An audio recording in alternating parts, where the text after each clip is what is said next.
सभी को मेरे जय जिनेन्द्र।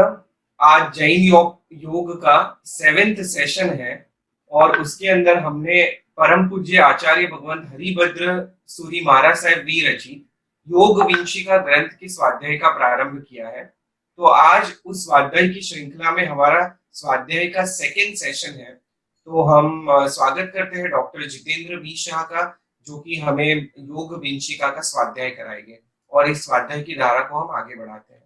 हमें नील भाई और सभी जैन योग के आयोजकों को मैं प्रणाम करता हूं।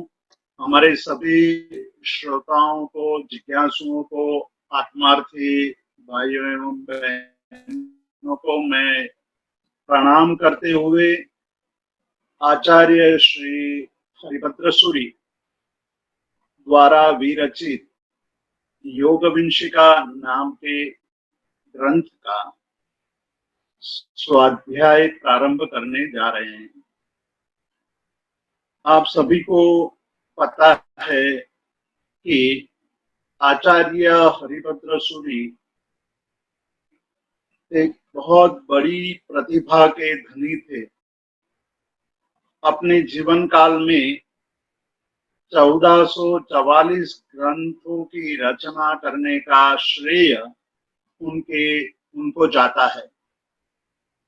उन्होंने योग विषय पर महत्वपूर्ण ग्रंथों का निर्माण किया है।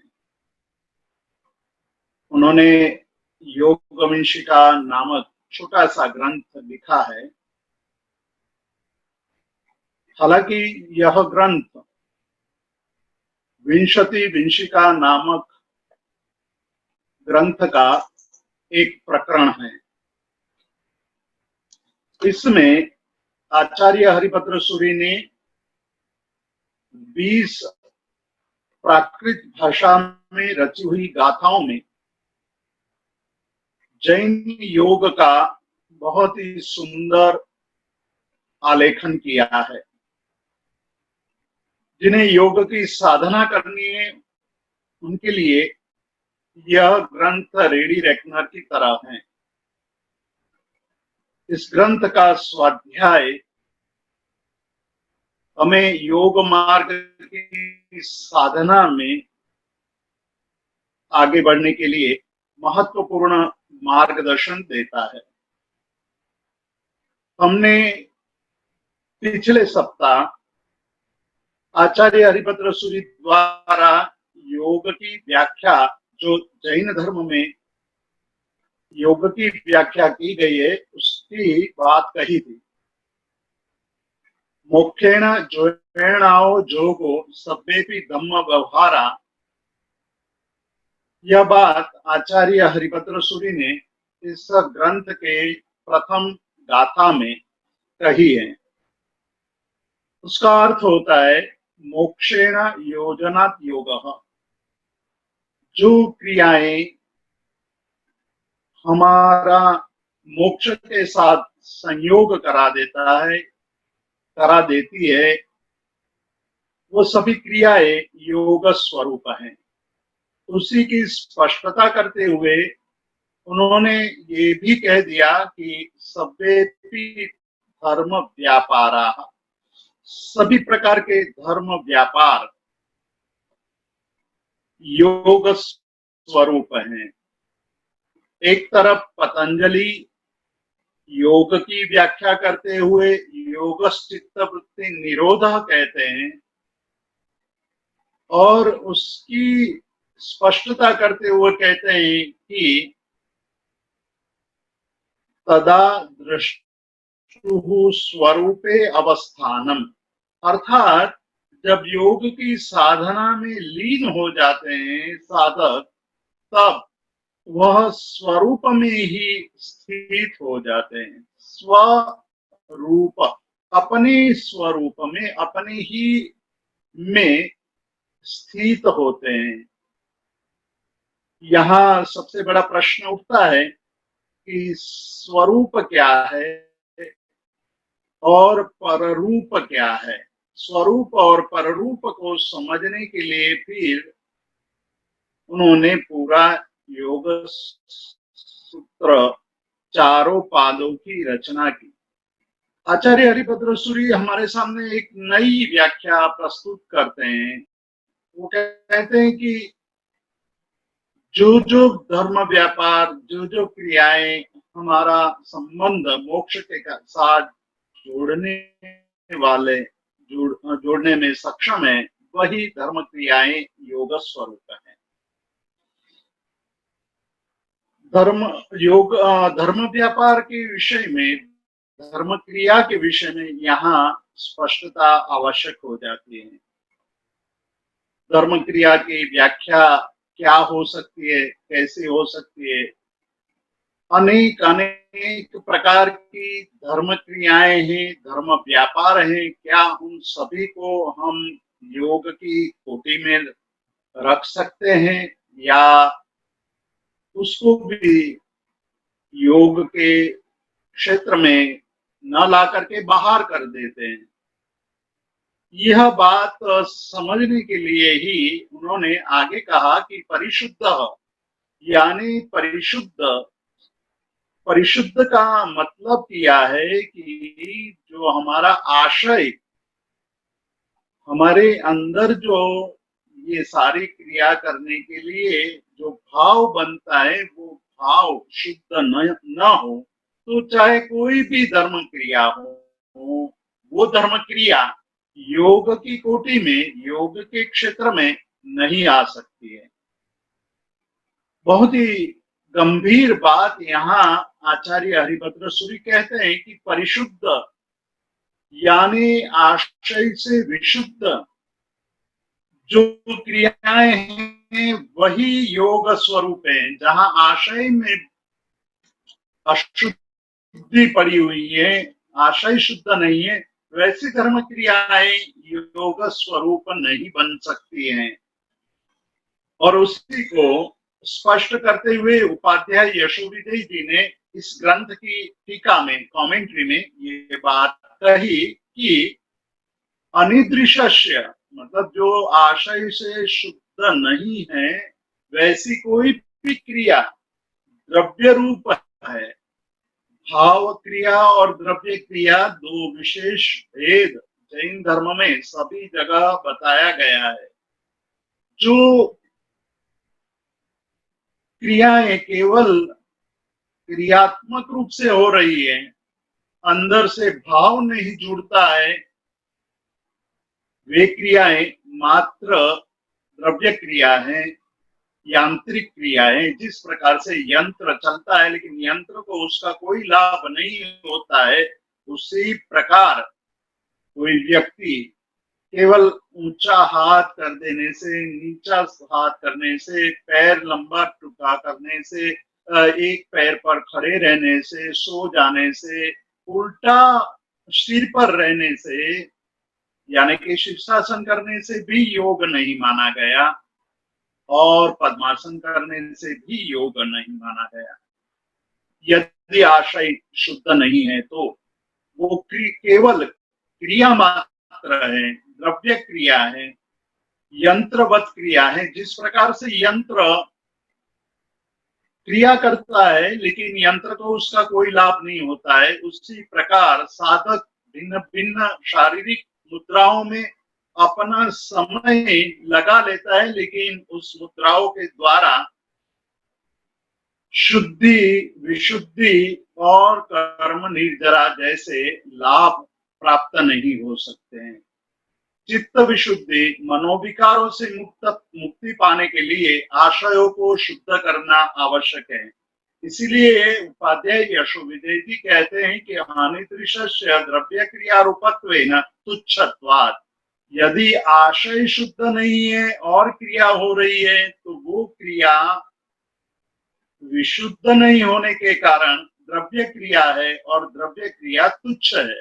इस प्रकार से गन्ने में से गन्ने का रस निकाल लिया जाए और बाद में जो बचता है वो तुच्छ होता है, उसका संग्रह कोई नहीं करता है, तो वो फेंक दिया जाता है। उसी तरह साधना के क्षेत्र में भी यदि आशय शुद्ध नहीं है, मन के भाव विशुद्ध नहीं है, मन विकारों से रहित नहीं हुआ है और धर्म क्रिया हो रही है और आसन यम नियम प्राणायाम आदि हो रहा है, श्वास आप ले रहे हैं, श्वास को छोड़ रहे हैं, लंबे श्वास ले रहे हैं, सूक्ष्म श्वास प्रश्वास की प्रक्रिया हो रही है, लेकिन आशय शुद्ध नहीं हुआ है, तो वो सारी क्रियाएं, वो सारे प्राणायाम, वो सारे आसन व्यर्थ हैं, तुच्छ हो जाने के कारण उससे कोई लाभ नहीं होता है। मन के विकारों का शमन नहीं होता है, आत्म शांति नहीं, मन की शांति नहीं मिलती है, आत्मा कर्म से मुक्त नहीं होता है।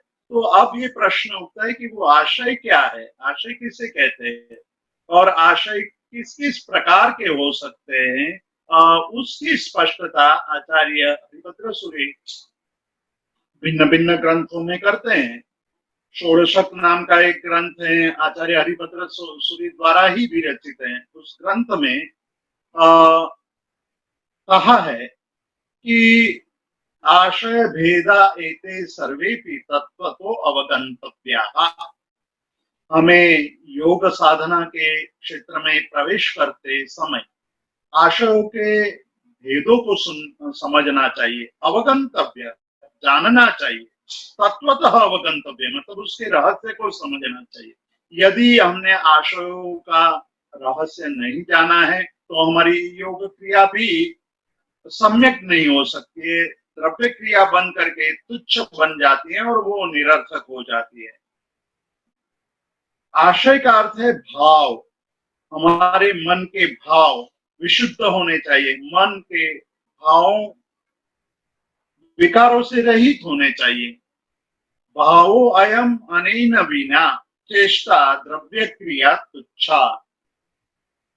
भाव यानी आशय यदि हमारे अंदर शुद्ध नहीं है तो वो केवल चेष्टा, वो केवल मतलब एक प्रकार की शारीरिक मुद्राएं बन जाती है, द्रव्य क्रिया हो जाती है और वो तुच्छ हो जाती है।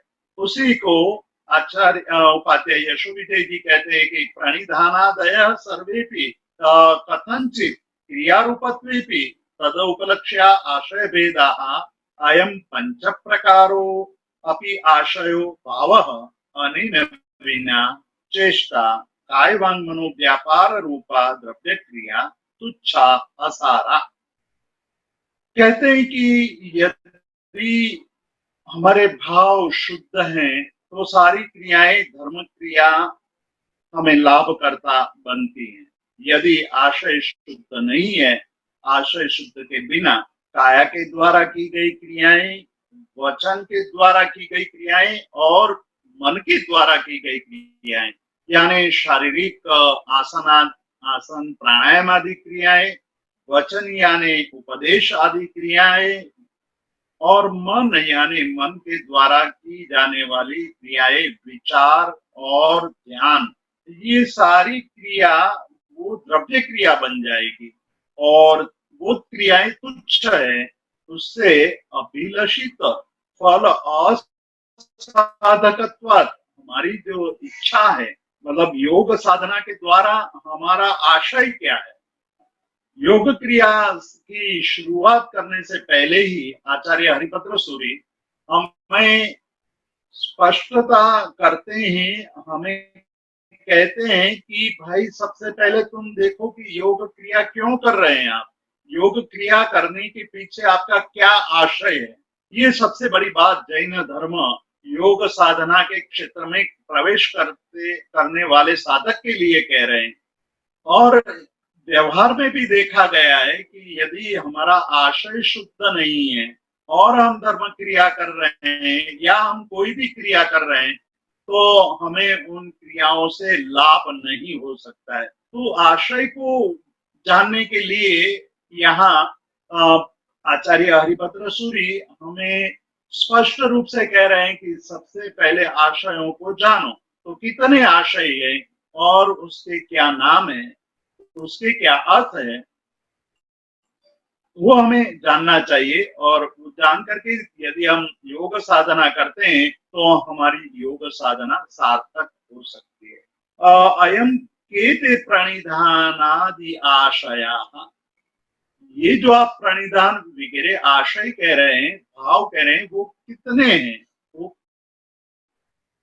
उनके नाम क्या है, ये जिज्ञासा हमारे मन में उठती है, उस जिज्ञासा का समाधान करने के लिए, जिज्ञासा को शांत करने के लिए आचार्य हरिभद्र सूरि कहते हैं कि प्रणिधानम, पहला आशय है प्रणिधान, दूसरा आशय है प्रवृत्ति। सभी के अर्थ हम विस्तार से देखेंगे और प्रत्येक आशय है उसका कितना गंभीर अर्थ है, और उसके द्वारा यदि हम साधना करते हैं तो हमारी क्रियाएं, हमारे जो भी खाने का, पीने का, घूमने का, उठना बैठना, सभी क्रियाएं योग स्वरूप बन सकती है। प्रवृत्ति, उसके बाद कहा विघ्न जय, तीसरा आशय है विघ्न जय, चौथा सिद्धि नाम का आशय है, और पांचवा आशय है विनियोग। ये पांच आशय बताए गए हैं, और इस पांच आशयों को उन्होंने षोडशक ग्रंथ में इस प्रकार बताया है कि प्रणिधि यानी प्रणिधान, प्रवृत्ति, विघ्न जय, सिद्धि और विनियोग, ये पांच प्रकार के आशय धर्मज्ञ ही आख्यात, धर्म को जानने वाले, धर्म के रहस्य को जानने वाले, जो ज्ञानी पुरुष पूर्व काल में हो गए हैं, जिन्होंने साधना द्वारा कुछ सिद्धियां हासिल की हैं और अपने मन को शुद्ध, विशुद्ध, निर्मल किया है, आत्मानुभूति की है, ऐसे ज्ञानी पुरुषों ने अपनी साधना के द्वारा जो नवनीत पाया है, सार प्राप्त किया है, साधना के द्वारा जो सार है, सार अर्थात उसका निचोड़, बहुत बड़ा परिश्रम करके जो पाया, परिश्रम का निचोड़ वही सार है। वो सार यहाँ कहा है कि शुभाशया, ये शुभ आशय है, पांच प्रकार के आशय वो शुभ आशय है, और इन पांच आशयों से शुद्ध कोई भी क्रिया करते हैं तो वो क्रिया हमारी योग स्वरूप बन सकती है। हमारे मन में यहाँ प्रश्न उठ सकता है कि योग की बात करते करते आशय की बात पर क्यों आ गए, क्यों आचार्य हरिभद्र सूरि आशय की बात कर रहे हैं। आशय की बात इसलिए कर रहे हैं कि हमारा चित्त यदि पहले से ही कोई विशेष आशय को लेकर के, विशुद्ध आशय को लेकर के यदि आगे नहीं बढ़ रहा है या साधना के क्षेत्र में प्रवेश नहीं कर रहा है, तो वो कहीं ना कहीं अटक जाएगा। साधना के द्वारा जो प्राप्त करने योग्य है वो प्राप्त करने की बजाय कुछ और ही चीजों के लालच में, लोभ में और अन्य कारणों में फंस जाएगा, और अपनी साधना को छोड़ करके वो प्रसिद्धि आदि बातों में लग जाएगा। इसलिए यहाँ सबसे पहले कहते हैं कि आप अपना आशय तय कर लो, आशय को देखो, आशय क्या है। पहला आशय बताया है प्रणिधान, और प्रणिधान, वैसे प्रणिधान क्या है, किसे प्रणिधान कहते हैं, ध्यान को प्रणिधान कहते हैं, यहाँ और किसी को प्रणिधान कहते हैं, उसकी व्याख्या करते हुए आचार्य हरिभद्र सूरि ने षोडशक ग्रंथ में ही उसकी विशेष बात कही है। हम बार बार षोडशक ग्रंथ का आश्रय इसलिए ले रहे हैं कि यहाँ योगम इंशिका में परिशुद्धम शब्द का केवल उल्लेख इंगित मात्र करके उन्होंने छोड़ दिया है। 20वें श्लोक में आचार्य हरिभद्र सूरि को योग की व्याख्या कर देनी है और योग की बात को समाप्त करना है, इसलिए केवल संक्षिप्त में शब्दों को प्रयुक्त करके आगे बढ़ रहे हैं, लेकिन उसके रहस्य को जाने बिना यदि हम आगे बढ़ेंगे तो हमारे सामने जैन योग का स्वरूप स्पष्ट नहीं हो पाएगा। इसलिए आचार्य हरिभद्र द्वारा विरचित उनके अन्य अन्य ग्रंथों में जो स्पष्टीकरण हमें प्राप्त हो रहा है, उसी ग्रंथों का हम आधार लेकर के बात को स्पष्ट कर रहे हैं। प्रणिधान का अर्थ है कि हीन गुण द्वेषा भाव, पहला विशेषण देते हैं कि पहला आशय प्रणिधान है। प्रणिधान उसे कहते हैं कि जो हीन गुण वाले हैं, मतलब कि हम हमारे में जो गुण है उस गुण की अपेक्षा से इस संसार में कई ऐसे लोग होंगे जिसके गुणों की संख्या या गुणों की कक्षा या गुणों का जो उनका क्षेत्र है वो हमसे बहुत छोटा छोटा होगा, बहुत कम होगा, यानी कि हीन होगा, हीन गुण होगा। कम गुण वाले लोगों को देख करके क्या भाव हमारे मन में पैदा होना चाहिए उसकी स्पष्टता करते हैं।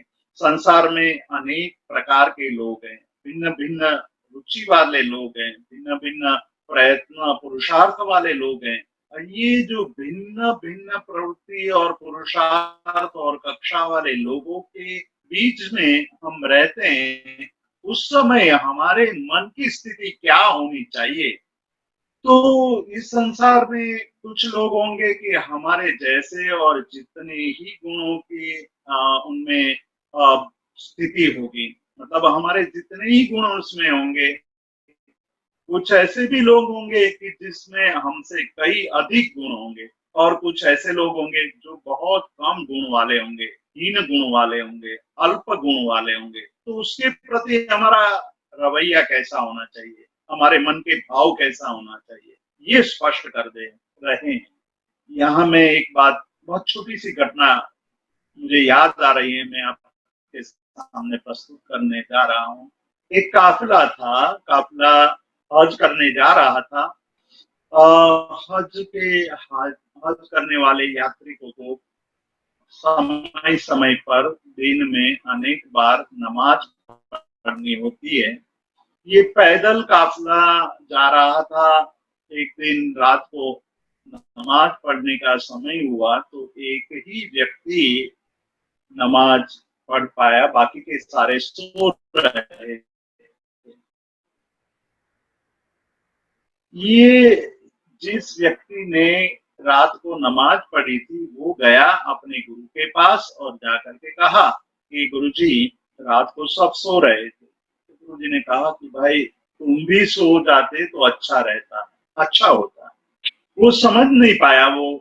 तो उन्होंने पूछा कि गुरुजी आप क्यों ऐसा कह रहे हैं, मैंने तो बाकी सबकी क्या स्थिति थी वो बताइए। आपको आपको उन लोगों को डांटना चाहिए, उसकी बजाय मुझे आप कह रहे हैं कि आप भी सोए रहते तो अच्छा होता। तो गुरुजी ने कहा कि भाई तुम जग करके नमाज तो पढ़ते रहे, लेकिन नमाज पढ़ने में आपका मन नहीं लग रहा था, दूसरे लोग क्या कर रहे हैं उसकी चिंता आप कर रहे थे। यानी कि दूसरे लोग उस वक्त हीन गुण वाले थे और आप अपने को अधिक गुण वाला समझ करके नमाज पढ़ रहे थे। तो दूसरे के प्रति द्वेष भाव ही आपको दूसरे की निंदा करने में प्रयुक्त होता है। तो ये हज करने की प्रक्रिया तो मन को विशुद्ध बनाने की प्रक्रिया थी। तीर्थ यात्रा करके हमें अपने जीवन को विशुद्ध बनाना होता है। उसकी बजाय तुम दूसरे की निंदा करके दूसरे के प्रति द्वेष भाव रखते हो, तो तुम्हारा अंदर जो गुणों का जो स्थिति है वो आगे बढ़ नहीं पाएगी। गुणों को आगे ले जाना हो तो हीन गुण वाले लोगों के प्रति भी तुम्हारा आशय द्वेष से रहित होना चाहिए। आपको उनको देख करके मन में भाव यह पैदा होना चाहिए कि कभी न कभी इन लोगों को भी मौका मिलेगा तो मेरे से आगे भी बढ़ सकते हैं। अर्थात किसी हीन गुण वाले जीवों के प्रति द्वेष भाव नहीं रखना चाहिए। ये एक बात है। जब दूसरे के हीन गुणों को देख कर द्वेष का भाव हमें दिखाई देने लगे चाहिए। एक बड़ी बात बताते हैं आचार्य हरिभद्र सूरी कि कोई एक गुण किसी में कम होता है, दूसरे कई गुण अधिक होते हैं। तो दूसरे गुणों के प्रति हमारी सजगता तभी बनी रहती है जब उनके अन्य गुण कम हो, तो उस गुणों के प्रति द्वेष का अभाव हो। तो यदि किसी एक गुणहीन होने के कारण यदि उसके प्रति हमारे मन में द्वेष भाव आ जाएगा, तो बाकी के सभी गुणों के प्रति भी हम द्वेष करने लगेंगे। तो इसके कारण आचार्य हरिभद्र सूरी ये आदत यह रखते हैं कि आप जितने भी हीन गुण वाले हैं उसके प्रति द्वेष कभी भी मत रखिए। दूसरी बात करते हैं कि आशय को विशुद्ध बनाने के लिए, भावों को विशुद्ध बनाने के लिए परोपकार करना चाहिए। अब यहाँ बहुत ही सुंदर शब्द का प्रयोग करते हैं कि परोपकार वासना विशिष्ट। वासना शब्द का प्रयोग हम बार बार करते हैं कि जिसके मन में कोई तीव्र तृष्णा, तीव्र भाव बन जाता है तो उसको हम वासना कहते हैं। यहाँ अशुभ की वासना को छोड़ करके शुभ की वासना की बात कर रहे हैं कि हमारे अंदर परोपकार की तृष्णा होनी चाहिए, परोपकार की वासना होनी चाहिए। हमें जो जीवन मिला है उस जीवन में मुझे जो मिला है उससे दूसरे का मैं उपकार कर सकूं, ऐसी वासना पैदा हो जानी चाहिए। ऐसी वासना से विशिष्ट जो व्यक्ति है उसके मन में परोपकार करने का भाव है। स्वार्थ से रहित होकर के परोपकार का भाव तभी उठता है जब स्वार्थ कम होता जाता है, स्वार्थ विहीन होते जाते हैं, स्वार्थ से मुक्त होते हैं। तब स्वार्थ पड़ा रहेगा तो परोपकार कभी भी नहीं होगा। और जो स्वार्थी होता है वो आशय को शुद्ध नहीं बना सकता है। जहां जहां स्वार्थ है वहां वहां आशय शुद्ध नहीं बनता है। आशय को शुद्ध बनाने के लिए परोपकार, और परोपकार को वासना की कोटि तक ले जाना है। मतलब एक छोटा सा परोपकार कर दिया और ये मान ले हम कि मैंने बहुत बड़ा काम कर दिया।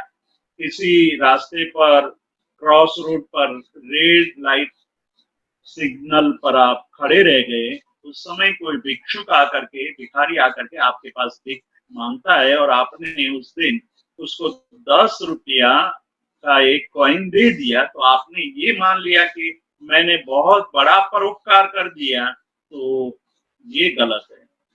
गलत इसलिए है कि आपने एक छोटे से उपकार को मेरु पर्वत जितना बड़ा उपकार किया है ऐसा मान करके इतिश्री मान लिया। मतलब उसको आपने जीवन का सबसे बड़ा कर्तव्य मान लिया। यहाँ उससे विपरीत बात करते हैं कि वासना जीवन में जब जब अनुकूलता मिले, जहां जहां अनुकूलता मिले, जैसे भी आपको अवसर मिले, उस अवसर को चुकना नहीं है। परोपकार करने का भाव निरंतर बना रहना चाहिए। और जो ऐसा भाव रखता है उसके भाव विशुद्ध बनते हैं। वो हमेशा दूसरे को सहयोग करने की भावना रखता है। अधिकृत धर्म स्थान से कर्तव्य तो उपयोग। और तीसरा, परिधान आशय की स्पष्टता करते हुए 3 बात करते हैं।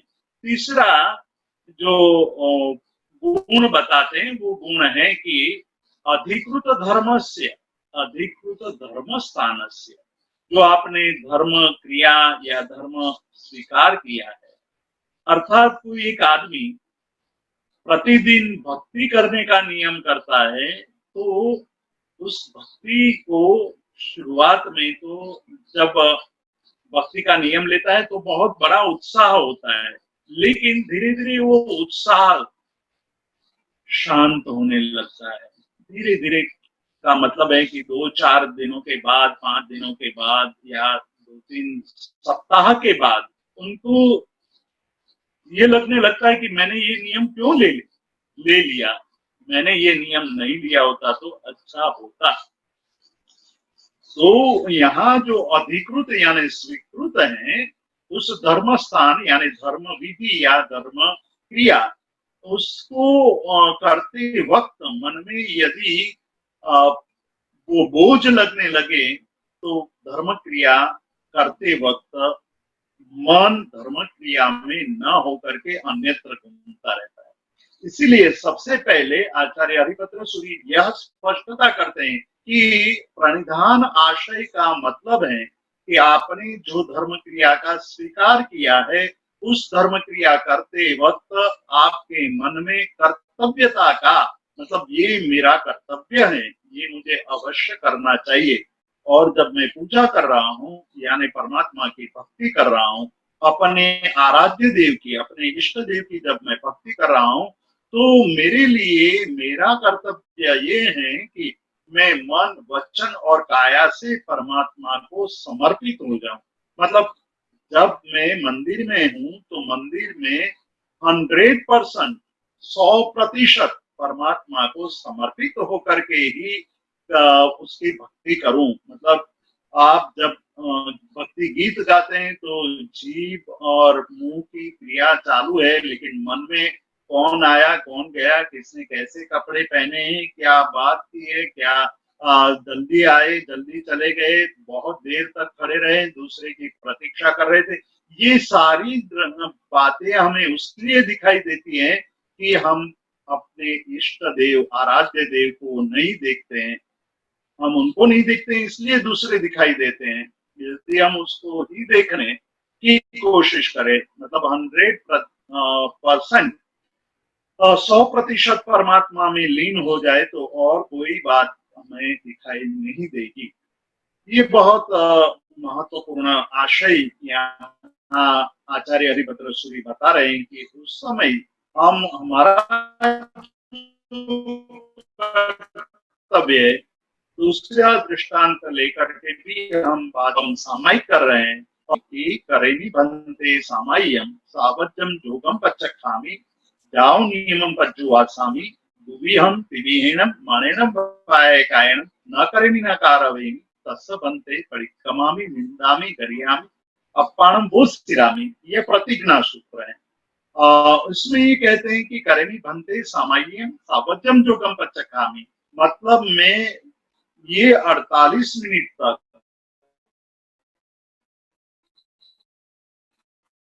एक निश्चित समय तक सावज्यम योगम पति भी क्रियाएं हैं, योग है, योग का अर्थ यहाँ मन वचन काया की क्रियाएं, सावध्य क्रियाएं मतलब मैं अपने धर्म सामायिक करते वक्त अपने आसन पर बैठा हूं तो केवल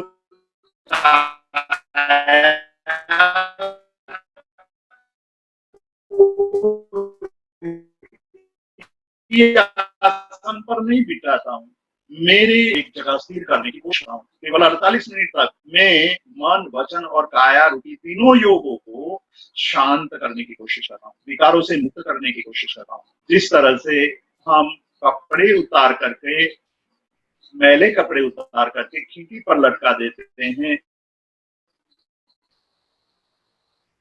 उसी प्रकार हमारे मन मेरे आत्मा से उखाड़ करके उसको बाहर छोड़ देता हूँ और अंदर जाने की अपने अंदर जाने की कोशिश कर रहा हूँ। ये प्रतिज्ञा सूत्र है और उस प्रतिज्ञा सूत्र का जब हम पाठ करते हैं तो उस समय जब क्रिया करते वक्त यही हम समझे कि यह मेरा कर्तव्य है। कर्तव्य यानी करने योग्य क्रियाएं मुझे अवश्य करने योग्य कार्य है, ऐसा मान करके यदि हम धर्म क्रिया करते हैं तो प्रतिदिन हमारे भावों में वृद्धि होगी, नहीं तो कुछ दिनों के बाद हमें बोझ रूप क्रियाएं लगने लगे। और नियम लिया है इसलिए नियम का पालन तो करते हैं, लेकिन पालन केवल देह करता है, वचन और मन अन्यत्र भागता रहता है। और योग के द्वारा हमें जो साधना चाहिए वो साध नहीं पाएंगे। तो वैसे हर एक धर्म क्रिया के बारे में हमारा उपयोगी यहाँ पहला आशय बता रहे हैं, आगे चल करके अभी और 4 आशय बताएंगे। 4 आशयों की स्पष्टता भी होते होते कितने अधिक शुद्ध हो जाते हैं और हमें उसके द्वारा जो लाभ प्राप्त होने चाहिए, मतलब विकारों से रहे और मन शांति और आनंद युक्त बन सकता है, उसका यह पहला कदम है। यहाँ प्रणिधान आशय को स्पष्ट करते हुए ये तीन बातें हमें याद रखनी चाहिए। हीन गुण द्वेषा भाव, हमारे से कम गुण वाले, हीन गुण वाले के प्रति हमें द्वेष नहीं होना चाहिए, द्वेष का अभाव होना चाहिए। हमारा मन परोपकार की वासना से विशिष्ट होना चाहिए, मतलब हमें परोपकार करना चाहिए, ऐसा नहीं परोपकार ही मेरा कर्तव्य है, वैसी भावना अंदर से प्रकट हो जानी चाहिए। और तीसरा आशय ये कहा कि हमने जो धर्म क्रिया का करने का निर्णय किया है उसको बोझ रूप मान करके धर्म क्रिया न करके मेरा कर्तव्य है, मुझे जैसे काम करने चाहिए ऐसा मान करके यदि हम क्रिया करते हैं तो कर्तव्य करते हुए जीव को आनंद होता है, साधक को आनंद होता है। और बोझ रूप मान करके यदि धर्म क्रिया की जाती है तो वो क्रिया मात्र द्रव्य क्रिया, बाह्य क्रिया और निरर्थक यानी असार क्रिया बन जाती है, और वैसी क्रिया करने से कोई लाभ नहीं होता है। हमने कई बार ये लोगों से सुना है और कई बार हमारे पर भी ये आक्षेप होता है कि हर रोज पूजा करने जाता है पर क्रोध करता है, या हर रोज मंदिर जाता है पर ऑफिस में बैठ करके दंभ करता है, लोगों को लूटता है। उसका क्या कारण है?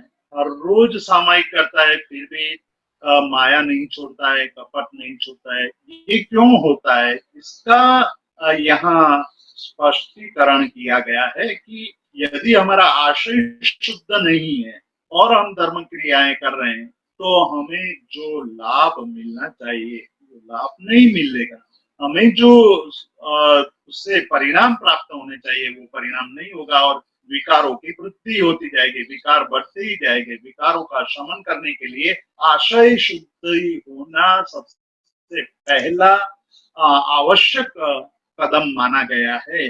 प्रणिधानम तु तत्समय स्थिति मत तद अदह कृपानुगम चैव। कहते हैं कि प्रणिधान आशय, पहला जो आशय है उसका अर्थ है कि आप जहां भी खड़े हैं वहां से जितने लोग आपसे कम स्थिति पर है, आपसे नीचे खड़े हैं, उन लोगों के प्रति कृपा भाव होना चाहिए, कृपा करनी चाहिए। आपके मन में उसके प्रति ऐसे भाव होने चाहिए कि मुझे जो अवसर मिला है वैसा ही अवसर उनको मिले, और मुझे यदि अवसर मिलेगा तो मैं निश्चित रूप से उन लोगों को ऊपर ले आने का कार्य करूंगा। निरवध्य वस्तु विषय, और अपनी मन में विचार निर्वध्य होने चाहिए, मतलब किसी को दुख देने का, किसी को पीड़ा देने का, किसी का बदला लेने का भाव नहीं होना चाहिए। निरवध्य पाप रहित वस्तुओं के विचार मन में रमने चाहिए।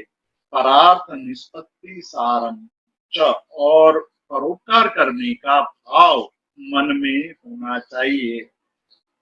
ये पहला आशय प्रणिधान आशय है।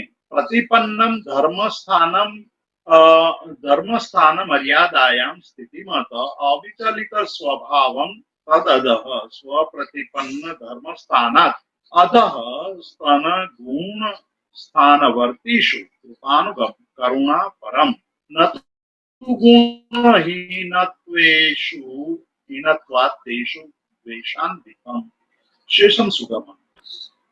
खाली एक बात की यहाँ स्पष्टता की है, और वो स्पष्टता इतनी है कि आपने जो स्वीकार किया है और कुछ लोगों से आप आगे निकल गए हैं, तो आगे पहुंच गए हैं या आगे निकल चुके हैं, तब अपने आगे बढ़ने की अवस्था का अहंकार नहीं करना है, और दूसरे जो आगे नहीं बढ़ पा रहे हैं उसकी निंदा नहीं करना। उसके बजाय जो पीछे छूट गए हैं या पीछे रह गए हैं उनके प्रति कृपा का भाव, उसके प्रति द्वेष का अभाव, और स्व के प्रति अहंकार का अभाव, ये आशय शुद्धि, प्रथम आशय शुद्धि है जिसको कहा है प्रणिधान आशय। अब दूसरे प्रवृत्ति नाम के आशय की बात करते हैं कि प्रवृत्ति आशय क्या है। अधिकृत धर्म स्थानोपदेशेन तद उपाय विषय इति कर्तव्यता शुद्धः। अब दूसरी आशय की स्पष्टता करते हैं। आचार्य हरिभद्र सूरि कहते हैं कि जहां भी आप जो धर्म स्थान को कर्तव्य के रूप में स्वीकार किया है, प्रणिधान आशय में आपने ये बात मन के भाव को विशुद्ध करके की है कि ये मेरा कर्तव्य है, मैं जो भी धर्म क्रिया करता हूँ वो मेरा कर्तव्य है, या मैं जो साधना कर रहा हूँ वो मेरी साधना मेरा कर्तव्य है। उस साधना करते हुए हमेशा अपनी को वो जांचे, अपनी को देखे, स्व को देखे कि मैं जहां खड़ा हूं वहां से मुझे आगे बढ़ना है। अधिकृत धर्म स्थानोद्देशेन तद उपाय विषय इति कर्तव्यता शुद्ध। मतलब जहां भी खड़े हैं वहां से हमारा अधिक विकास किस तरह हो सके, मैं कैसे आगे बढ़ता जाऊं, मैं जहां खड़ा हूं उसी को संतोष मान करके धर्म क्रिया करता रहूंगा तो मेरा विकास नहीं होगा।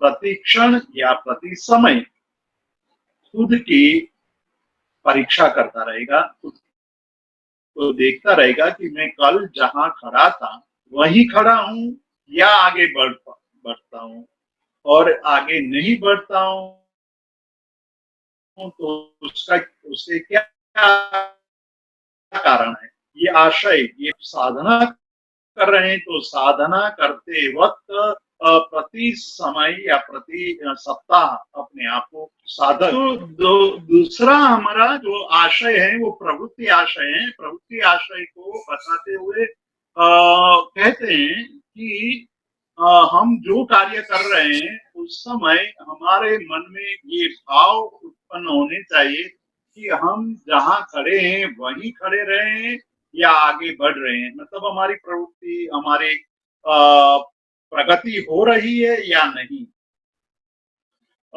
ये जो मैं दूसरी बात करते हैं कि शीघ्र क्रिया समाप्ति इच्छादि क्षणोत्सुक्यादि विरहित।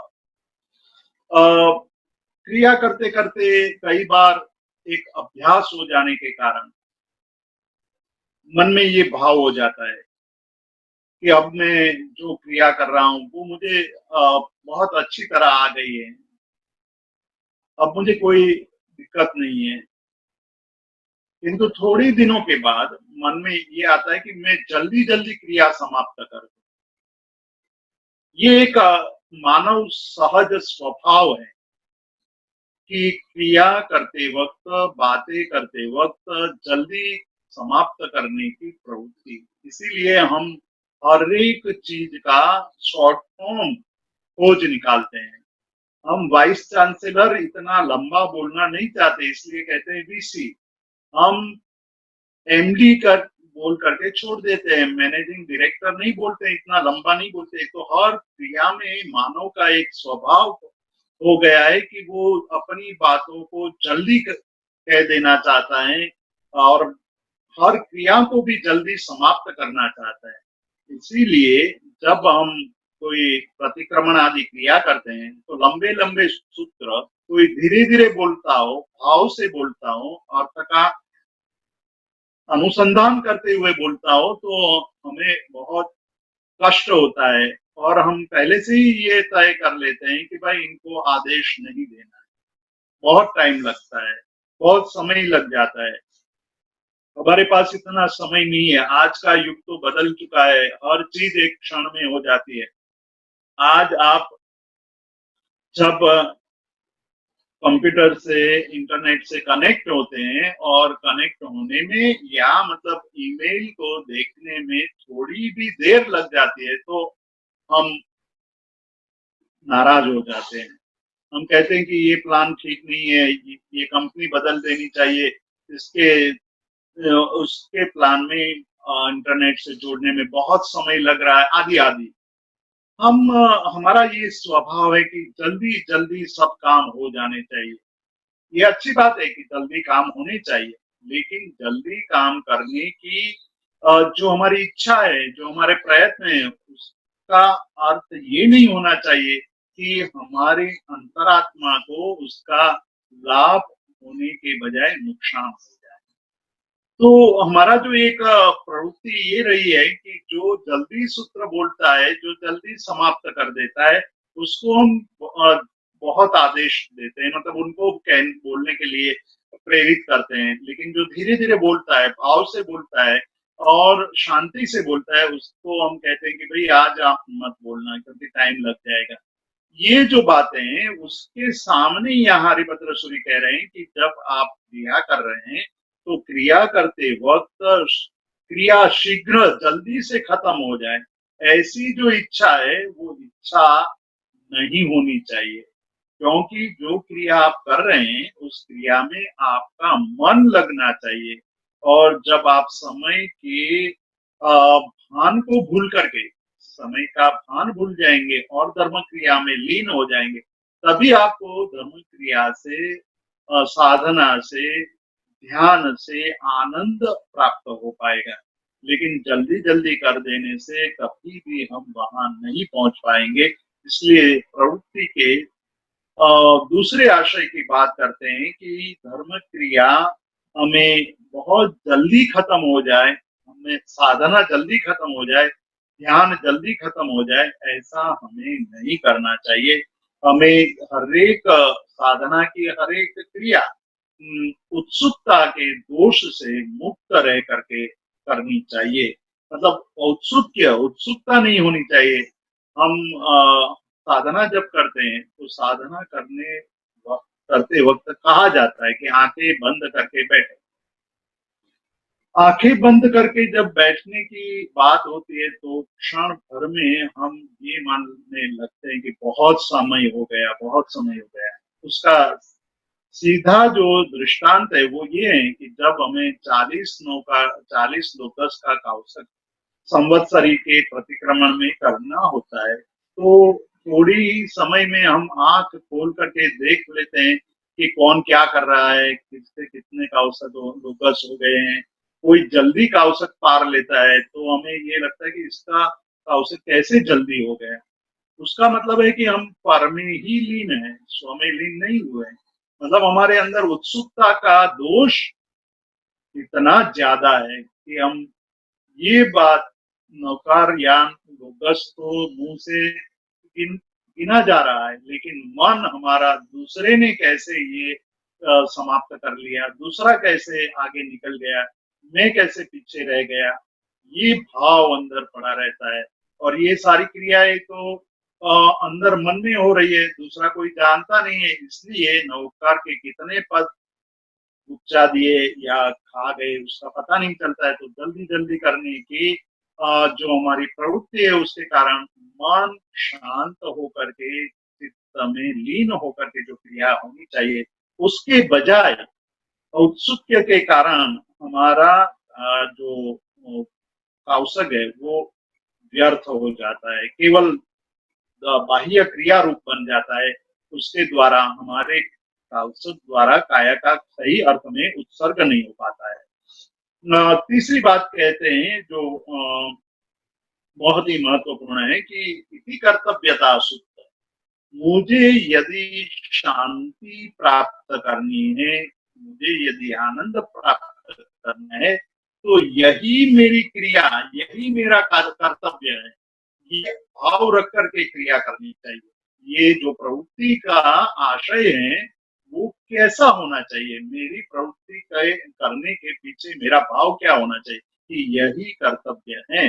जिस प्रकार से एक विद्यार्थी ऐसा मानता है जो पढ़ने में निष्ठा रखता है, वो यही मानता है कि स्कूल में जाना, हर एक क्लास में बैठना, क्लास में बैठे हुए टीचर की बात पूरा सुनना, यही मेरा कर्तव्य है। और इस ऐसी भावना से जो विद्यार्थी पढ़ता है वो निश्चित रूप से अच्छे नंबर से प्राप्त होता है। जो व्यापारी व्यापार करते वक्त अपने व्यापार में इसी कर्तव्यता मानता है कि मेरा व्यापार इस प्रकार से होना चाहिए, वो व्यापार करते हुए धन कमाता है। लेकिन व्यापार करते हुए दूसरी दूसरी बातों में लीन रहेगा तो वो कभी भी धन कमा नहीं सकता है। अंत में जाकर के देखेगा, मतलब साल भर के बाद देखेगा तो वो उसको पता चलेगा कि मैंने कमाने के बजाय गंवाया ज्यादा है। तो इस प्रकार से जब प्रवृत्ति के प्रति हमारा आशय स्पष्ट हो जाए कि यही मेरा कर्तव्य है,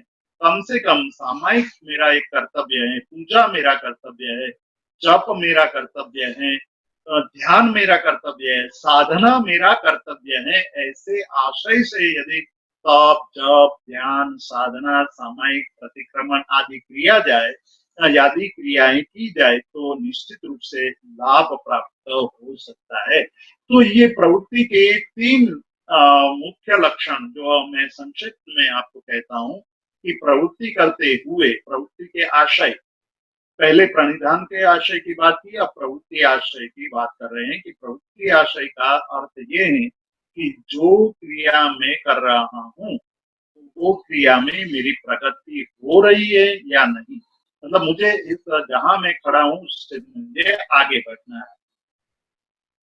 दूसरी बात कह रहे हैं कि इसी कर्तव्यता में जो क्रिया कर रहा हूँ वो क्रिया मेरा कर्तव्य है, ऐसा मान करके प्रवृत्ति करना। और क्रिया करते वक्त शीघ्रता यानी जल्दी जल्दी क्रिया खत्म करने का भाव नहीं रखना चाहिए, हमें उसमें लीन हो जाना चाहिए। आप देखिए कि सामायिक की जब क्रिया 48 मिनट की हो गई, फिर बाद में किसी को ये लगा कि 48 मिनट तक तो हम बंद जाते हैं, इसलिए अब हम ऐसा करें आसन पर बैठ करके तीन नौकार गिन करके हम संवर कर लेते हैं, और संवर करके जब हम तीन नौकार करके समाप्त करना चाहें तो तीन नौकार का गिन के उठ भी सकते हैं। तो एक तरफ सामायिक और दूसरी तरफ संवर की बात, ये संवर कैसे हो सकता है कि आप तीन नौकार गिन कर बैठे, 5 मिनट के बाद आपके मन में विचार आया और आपने तीन नौकार गिन करके फिर से वहां से उठ गए, तो वो इति कर्तव्यता नहीं हुई। आपके मन में यही बात है कि मैंने संवर कर लिया, तो संवर तो हुआ नहीं, आपके मन में जो विचार चल रहे उस विचार से आपने जीवन में जो करना चाहिए था वो किया नहीं। तो यहाँ कहते हैं कि किसी कर्तव्यता का भाव, मतलब यह अवश्य करने योग्य क्रिया है और मुझे ये करना ही चाहिए। 48 मिनट एक मैं सामायिक कर रहा हूँ और अब मैं दो क्यों नहीं कर सकता हूँ, मुझे दो भी करनी चाहिए। दो होने लगे तो सोचना चाहिए कि तीन क्यों नहीं कर सकता हूँ, 24 घंटे में से 3 घंटे क्यों नहीं निकाल पा रहा हूँ, ऐसा भाव रख करके यदि प्रवृत्ति करता है तो उसकी साधना सफल हो सकती है। ये जैन धर्म के योग की प्रारंभिक बात कर रहे हैं आचार्य हरिपत्र सूरी। हम और भी आशय देखेंगे, विघ्नजय देखेंगे, सिद्धि देखेंगे, विनियोग देखेंगे अगले सप्ताह। आज हम यहाँ स्वाध्याय को विराम देते हैं, और किसी को प्रश्न पूछने की जिज्ञासा हो प्रश्न पूछ सकते हैं। जीतू भाई, थैंक यू सो मच। आपने आज 5 आशय की बात की कि हमारे आशय शुद्धि के अंदर हमारे किस प्रकार के आशय होने चाहिए। अब दूसरा आशय जब चल रहा था प्रवृत्ति आशय, तो आपने कहा कि कोई भी क्रिया जल्दी जल्दी खत्म हो ऐसे भाव नहीं रखना चाहिए। तो जब हम सामायिक की क्रिया करते हैं, तो जब अतिचारों की बात करते हैं, सो सामायिक के अतिचारों में ऐसी बात आती है कि तिबिहि दुप्पणी हाणे अड़वट ठाणे ता सही विहूणे की बात आती है कि हमको सामायिक 48 मिनट्स में पार देना ही चाहिए। तो अगर सामायिक के अंदर हम शुभ भाव में हैं, हमको बिल्कुल हड़बड़ी नहीं है और सामायिक की क्रिया आगे चलते रहे, तो इसमें क्या दोष लगता है? सबसे पहली बात जो हमने नियम लिया है वो एक नियम हमारा एक समय तक का है, मतलब मर्यादा हमने उसमें तय कर ली है कि इतनी मर्यादा तक मैं सामायिक में रहूंगा, और उतना समय बीत जाने के बाद यदि हम प्रमादवश भूल जाते हैं तो वो हमारे लिए दोष माना गया है कि आप आपको ये पता चलना चाहिए, आपकी जागृति होनी चाहिए कि हमारा इतने समय तक का सामायिक का काल है, ये एक बात। प्रमादवश हम यदि उसको नहीं याद रख पाते तो वो दोष माना गया है। दूसरी बात ये है कि यदि आप प्रतिक्रमण आदि कर रहे हैं, उसमें यदि आप लंबा समय भक्ति या कोई स्वाध्याय आदि कर रहे हैं तो वहां दोष नहीं माना है। वहां आपकी क्रिया चल रही है, वो क्रिया बीच में छोड़ करके सामायिक पारने की बात नहीं। लेकिन यदि आप सामायिक करते हुए किसी के साथ बात कर रहे हैं, आपको प्रमाद आ रहा है, मतलब आप झपकी ले रहे हैं या आप किसी और क्रिया में लग गए, तो वो प्रमाद माना गया है और प्रमाद नहीं आना चाहिए। प्रमाद से मुक्त होने के लिए हम सामायिक कर रहे हैं। इसीलिए ये कहा गया कि समय पूर्ण होते ही सामायिक पार करके दूसरा सामायिक लेना चाहिए या आपको सामायिक पार लेना चाहिए। बिल्कुल बिल्कुल जीतू भाई। पर ये जो 48 मिनट्स का कॉन्सेप्ट है और ये 48 मिनट्स तो हमारा ध्यान बार बार जाते रहता है कि 48 मिनट्स हो गए 48 मिनट्स हो गए, तो इसके लिए क्या करना चाहिए? ये जो दो बात आज कही गई, एक प्रणिधान आशय कहा गया और दूसरा प्रवृत्ति आशय। अभी हम विघ्न जय में और उसकी स्पष्टता, जो आप जो प्रश्न पूछ रहे हैं उसकी स्पष्टता विघ्न जय में और अधिक स्पष्ट होगी। लेकिन इन दो आशयों में इसको स्पष्ट किया गया है कि एक तो आप जो धर्म क्रिया प्रणिधान आशय में ये कहा कि आप जो धर्म क्रिया कर रहे हैं वो धर्म क्रिया आपको ऐसे भाव से करनी चाहिए कि ये क्रिया करने योग्य है, कर्तव्य भाव से करनी चाहिए। और दूसरे प्रवृत्ति में ये कहा कि यही क्रिया मेरा कर्तव्य है, उसमें और घनिष्ठ बना, जो भाव है वो और घनिष्ठ बना कि यही मेरा कर्तव्य है। जिस तरह से मैंने दो तीन दृष्टांत दिए, विद्यार्थी का दिया, व्यापारी का दिया, तो वो दृष्टांत इसलिए दिया कि भाई वो ये मानते हैं कि हमें ये करना चाहिए।